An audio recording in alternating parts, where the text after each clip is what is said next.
What's going on, family? I'm Scrapbook Boxing Museum of the Forgotten Fisticuffs Series. I want to continue to examine 100 years of World Championship fights. January 29th, 1937. Joe Louis faces Bronx, New York heavyweight Bob Pastor in New York's Madison Square Garden. Referee Arthur Donovan would control the action for 10 rounds in front of 18,926 spectators. Collectively, they paid $111,523 gross receipts. 22-year-old Joe Louis wore purple trunks. He stood 6 foot 1.5 inches. He had a 76-inch reach. Weighed 203.25 pounds from Detroit, Michigan. Walked into the ring with a record of 29 wins, 1 loss, and 25 knockouts. As for Bob Pastor, he was 23 years old. Wore black trunks. Stood 5 foot 11.5 inches.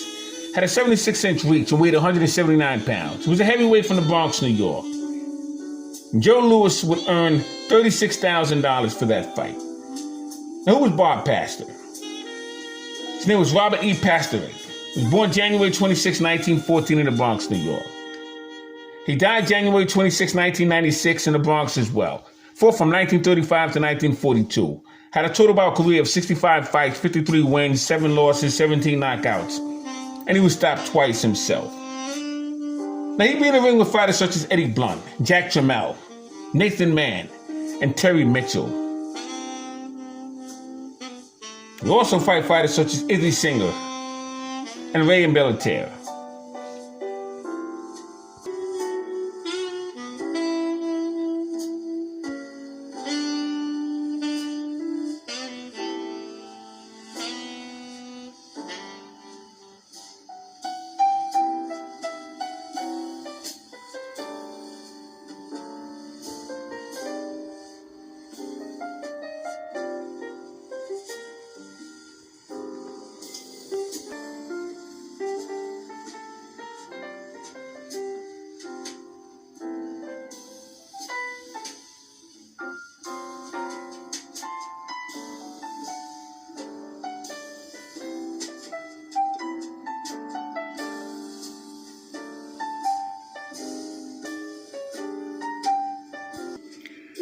Now, as we browse around in the Joe Louis scrapbook, we're looking at Joe Louis on the scales, and Bob Pastor looking on.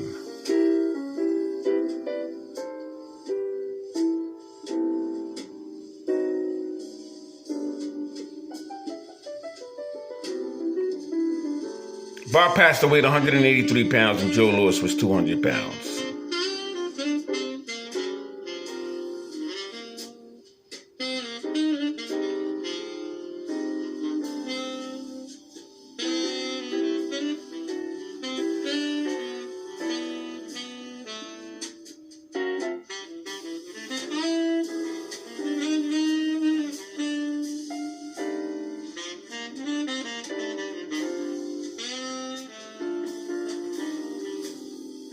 Now, to make a comparison here, Joe Louis weighed exactly 200 pounds and Bob Pastor weighed 183 pounds. And I'm saying that it was the same weight that Jack Dempsey carried when he faced Jess Willard in 1919, Toledo, Ohio. And this was for the World Heavyweight Championship belt.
Joe Louis and Bob Pastor.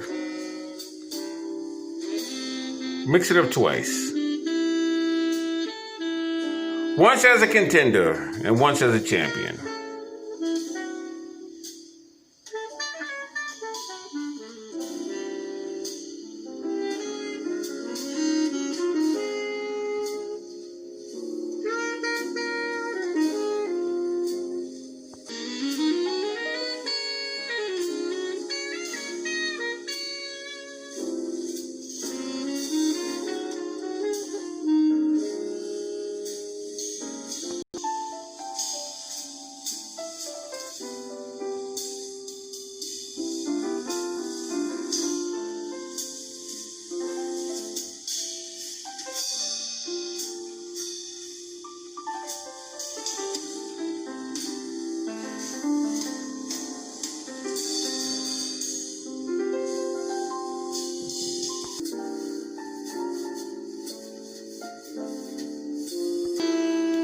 Now this was a 20-round fight. So they went by Marcus of Queensberry rules.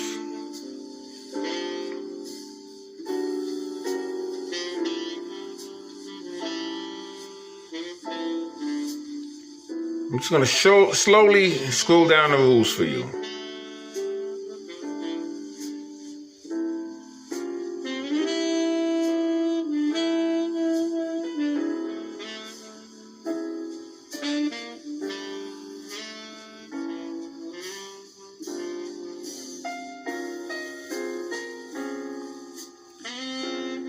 "23-minute rounds.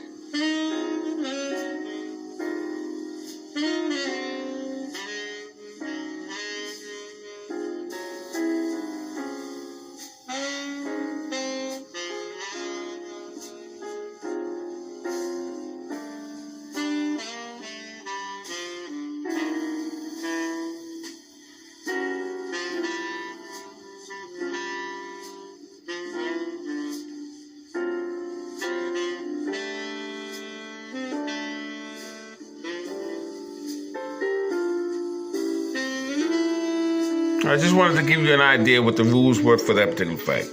Let's move on. June 22nd, 1937, Joe Louis becomes the second black heavyweight champion after Jack Johnson to become the world heavyweight champion after he would knock out James J. Braddock in Comiskey Park in Chicago, Illinois. The referee, Tommy Thomas, stops the contest in 8 rounds, raising the hand of the second black heavyweight champion in boxing history. James Braddock attended the Joe Louis and Jack Jarkey bout August 18, 1936 in Yankee Stadium. Earlier asked for an extension as World Heavyweight Championship because he claimed he had injured his hand. He was scheduled to face Joe Louis September 26, 1936. Promoter presented Braddock with a 10% net worth for all of Joe Louis's fights for the next 10 years. Would also receive $300,000 if he would step aside from Max Melling. 45,500 spectators are paid $715,470.47 for this contest. Joe Louis was 23 years old by this time. He stood 6 foot 1.5 inches, weighed 197.25 pounds, had a 76-inch reach, walked into the ring with a record of 31 wins, 1 loss, and 26 knockouts. Now he earned $103,084, which was 17.5%. As for Braddock, he stood 6 foot 2.5 inches, weighed 197 pounds, had a 75-inch reach. His share was 50%. He would earn $300,000. Now he walked in with a record of 51 wins, 25 losses, 7 draws, and 27 knockouts. The official net gate was $587,320.60.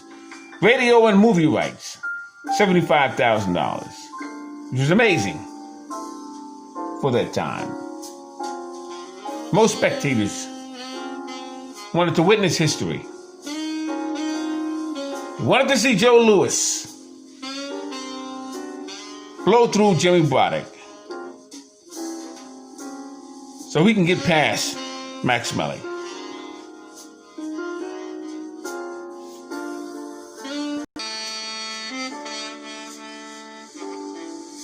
Louis knocks out Braddock, 1937. Hard-punching Negro, blasted game Irishman, meets Max Melling again. Wednesday night, which would wind up being June 22nd, 1938.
Left to the body. Out and once more this sparring. And Louis is watching carefully, ready. And Louis is trying for the killing punch.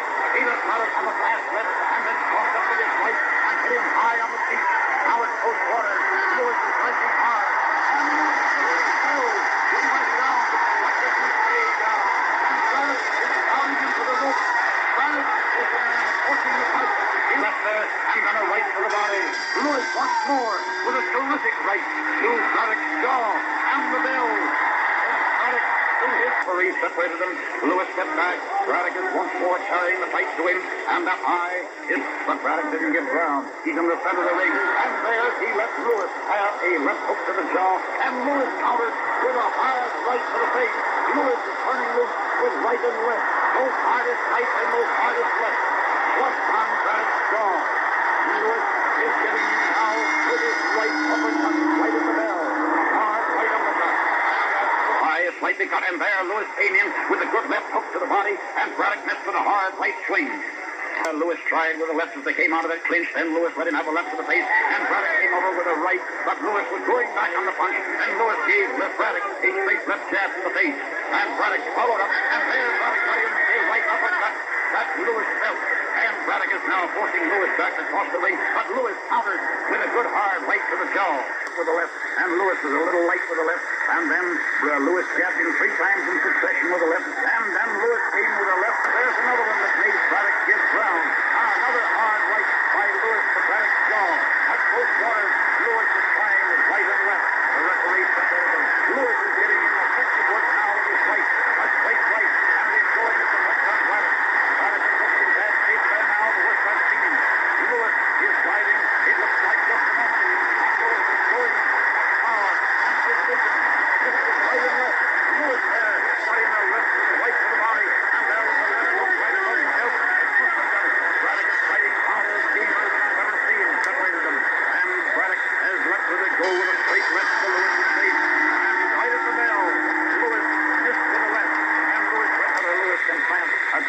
knockout punch on either body. A good hard left to Braddock's head, and then a left on the back of Braddock's head. But don't make any mistake, it wasn't far enough back to be out of line. It was right over the ears. I should say under the ears. And there Braddock came up with a right uppercut that missed. Lewis is back out the way in time. Now Braddock's in the center of the ring, and Lewis gave him, and Braddock is down. 4, 5, 6, 7, 8, 9, 10. A new world champion. Joe Lewis is the new world champion in the 8th round. Braddock went down from a hard right to the jaw. A succession of blows, of left to the body, right to the jaw. And the crowd is in the ring. And I'm going to turn it over to Ed Hill while I go catch Joe Lewis. Let him get up in that ring. I'll take charge from now on. Over to Joe Lewis's corner, they're having a jollification. A second through their arms around him and hugged him. Well, Jimmy seconds gathered around him and lifted him from the floor, wiped the blood from his plate, and carried him over to his corner.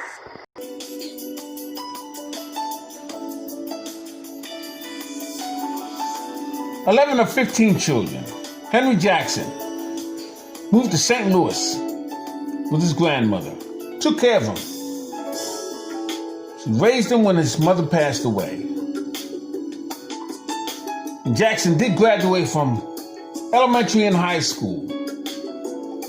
And he decided to take on odd jobs to earn money for his large family. He discovered a job at the Mississippi Railroad. He would hold a 5-pound iron stake while trusting his partner. Go full swing with a 40-pound hammer, and he would do the same.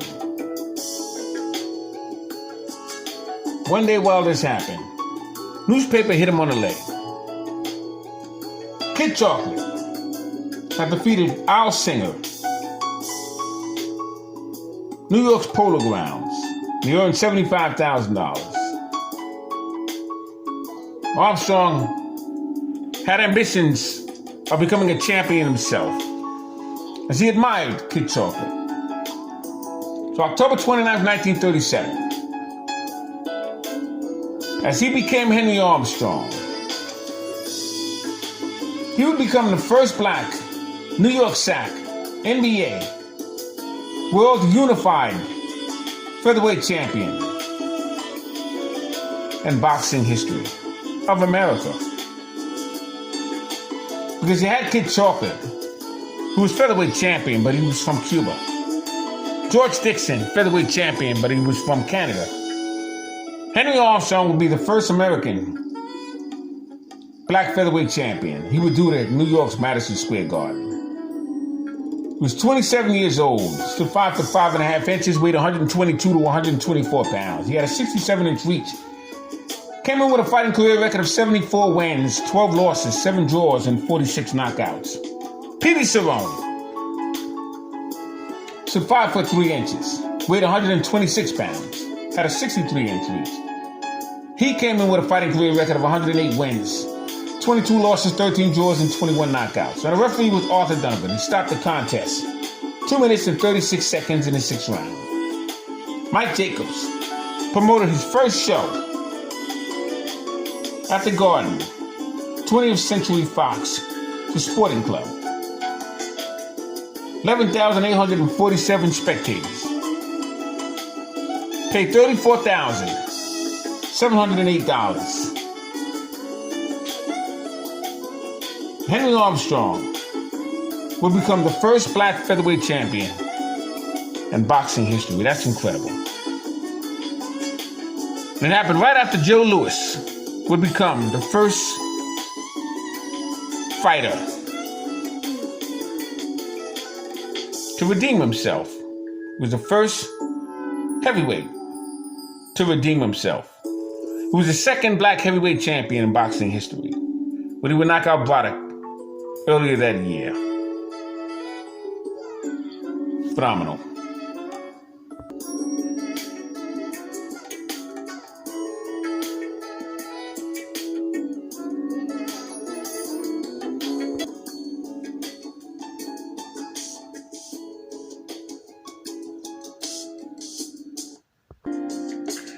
wanted to show you Baby Arizmendi. Baby Arizmendi would be in the ring with Henry Armstrong 6 times. He would win 3 and he would lose 3 to Armstrong. He would win a New York SAC Featherweight Championship belt, 1932. Be the owner of the Mexican California State Featherweight Championship belt.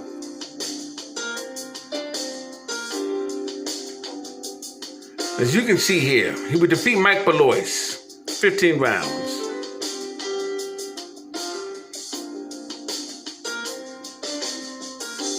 Featherweight Championship belt. 1934, they would fight at the Dyckman Oval Ring.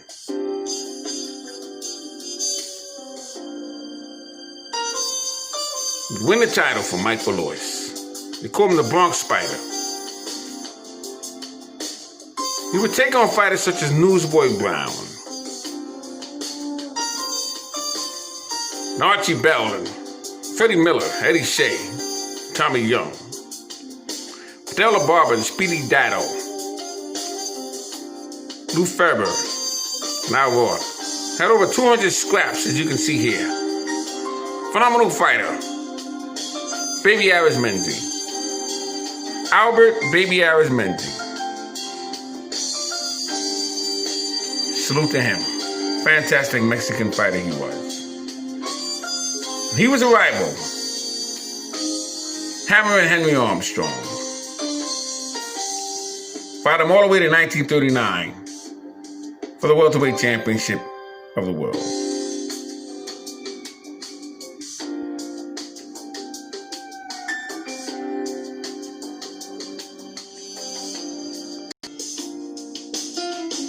Henry Armstrong would have 26 world title bouts within 14 years span. His mother was 100% Iroquois Indian. His father was Irish and black. He lied on an interview when he was 17 years old, stating he was 21 because he wanted a job at the Missouri Pacific Railroad. 1931, he became Medley Jackson. He turned professional, then he would turn amateur. 1932, because he wanted to try out for the Olympic Games. It would be there when he would run into Harry Wiley Sr. Harry Wiley Sr. would help guide him. But he would come short in those Olympic Games, and he would move on to the West Coast.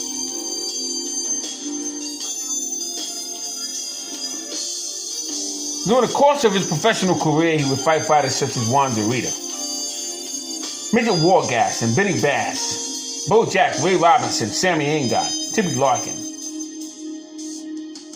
Albert Chalky Wright, Lou Ambers, Frankie Click, and Leo Rudder, Baby Arizmendi and Mike Beloit, Seferino Garcia, Petey Sarron, Fitzy Zivit, Barney Ross.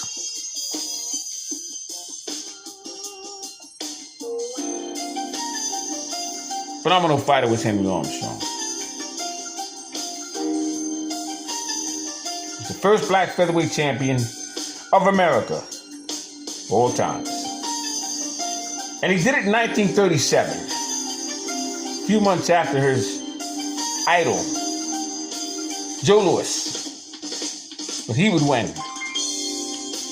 The heavyweight champion of the world. He'd be the second black heavyweight champion to do so when he knocked out Jimmy Braddock. Phenomenal achievement by both men.